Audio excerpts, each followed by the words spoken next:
Welcome to another session of Parent University On Demand. Today, we're excited to have guests from DCPS EdTech to help us tackle a question a lot of families have. How can I support my child with their digital citizenship skills?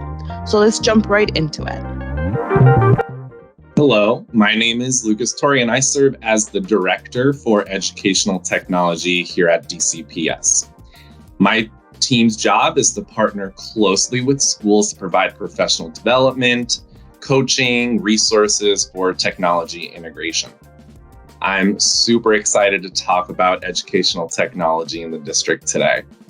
So I'd like to share some information about the DCPS Digital Citizenship Family Portal that we have. It's a one-stop shop resource for you and your child. At this portal, you can find digital citizenship best practices, receive support for your child's device, and access many resources to support learning at home. Let's start with how you get access to the portal. This portal can be accessed by anyone going to the URL tiny.cc/DCPS EdTech. Again, that's tiny.cc/DCPS EdTech. This portal provides families with links to recordings like this Parent University session, links to the DCPS Student Acceptable Use Policy, and more in our FAQ section. Also in the FAQ section, families can find resources on how to access and navigate our digital platforms like Canvas and Clever. The DCPS Digital Citizenship Family Portal has information about device care, student technology agreements, digital citizenship, literacy, and more. It's all about teaching families how to support their children to be responsible and safe when using the internet, privacy, preventing cyberbullying, and being digitally literate. Inside the digital citizenship section, families will see the Common Sense Media Family Tips. These are like guides for the lessons taught in DCPS classrooms. The tips are available in different languages to help everyone understand. You can either download the tips, like saving a document, or just read them right there on the portal. Use these tips at home to talk with your child about digital citizenship. They can also help reinforce what they're learning in school. Oftentimes, we hear that families want to keep their children safe while using the internet, but they are unsure where to start. The portal offers these best practices by grade band. Some of these tips include things like practice kind and respectful communication online to create a positive digital environment. Create strong passwords online to safeguard your digital presence from potential threats. An example of this is to not share their DCPS device, username, or password with anyone, except in select scenarios where a student requires support to use their account from a school personnel. Save all work in their DCPS Office 365 OneDrive and logging out of accounts when they are finished working. Other things include verifying information before sharing and think before clicking or posting, maintaining a safe and supportive online space by reporting cyberbullies and negative comments, and enjoying online activities while also prioritizing offline interactions and activities. You can find all of these tips and more in the portal. We also posted these tips in our social media, so please be sure to check out those flyers after this session. Now let's talk about the device itself and how families can help their children keep the DCPS issued device safe. Encourage your child to, 1, treat their DCPS device with respect, taking care not to drop or damage it. Follow school rules about checking out and returning the DCPS device. Report this to the school identified person of contact, who could be a teacher or staff member, if the DCPS device is damaged or not working properly. Keep the device indoors in a secure location and use their device only for schoolwork. Things happen, and despite our best efforts, devices are damaged or stolen. If your child's device is stolen or damaged, please have them notify the school-identified person of contact immediately. This can be, like I said, a teacher, a staff member, or the school's technology person of contact. You and your child will not be responsible for costs associated with the stolen or accidentally damaged device. A stolen device should be reported immediately, as police reports must be filed by the school staff within 5 calendar days of the date of the suspected theft.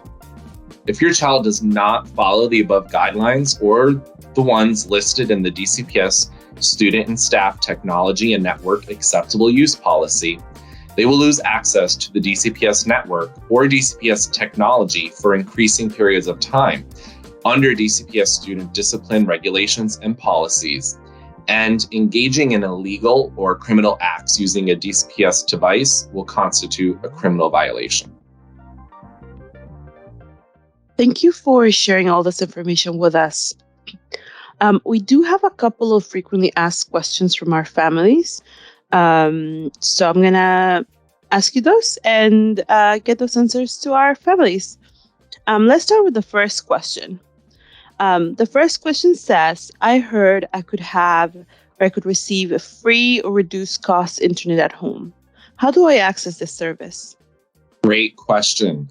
The Affordable Connectivity Program, or ACP, is a program offered by the federal government to low-income families to obtain free or reduced cost internet for their homes. You can visit the federal government website at www.fcc.gov/ACP to enroll and pick a service provider of your choice. Additional information can be accessed through our portal, and we'll be providing those links as well in this session recording. Thank you. Thank you for your response. And families, all the links that are mentioned have been on the screen, but they will also be listed in the description box of this video. Next question we have is, where could I receive help if we're having issues with my child's device and tech access? To reach tech support for your child, reach out to the DC Office of the Chief Technology Officer, or OCTO. Please call the DCPS Tech Helpline at 202-442-5715. Someone will answer and provide you with the help you need. This is accessible in English and Spanish. That's excellent. Thank you. Our last question is about the Aspen Portal. It is the portal that you talked about in this session where families can also access the Aspen Parent Portal to check their child's grades. The Aspen Parent Portal is accessed via a different platform. You can access that platform by going to aspen.dc.gov. That's aspen.dc.gov. For more steps on how to access, check out the resource linked in the description box. Excellent. Thank you so much. Thank you so much for sharing all this information. This is all very valuable for families. However, we know that families are really busy and this is a lot to process. If they could do one thing today to support the child's digital literacy skills, what would it be? Wow, there's so much to talk about, right? And so I'm not sure if I could boil it down to just one, but I do have a few tips for parents. Supporting their children in developing strong digital citizenship skills is crucial in today's technology-driven world. You can try building these skills at home. 1, maintain an open line of communication with your children about their experiences online. Number 2, setting boundaries for screen time. Number 3, guide them through the online world and monitor their interactions. You can help them understand the differences between credible and non-credible information and explain the permanence of online actions. Finally, number 4, empowering children to speak up about negative behavior they encounter and providing a safe space to discuss these experiences. These actions can go a long way to equip children with the skills needed to navigate this complex digital world responsibly and safely. Excellent. Thank you so much for being with us today. We truly appreciate your time and all this information. Families, please look at the description box to find the resources and links mentioned in this video. Additionally, you will find a link to a survey. Please take 2 minutes to answer the short survey. We want to know if this information was useful to you, if you have any follow-up questions, or you need additional resources. So the survey is a good way of getting a hold of Parent U and the family engagement team here at DCPS. As always, you can reach out to us via our social media platforms. We're on Facebook and Instagram and Twitter or X, or by email at parentu@k12.dc.gov. Thank you.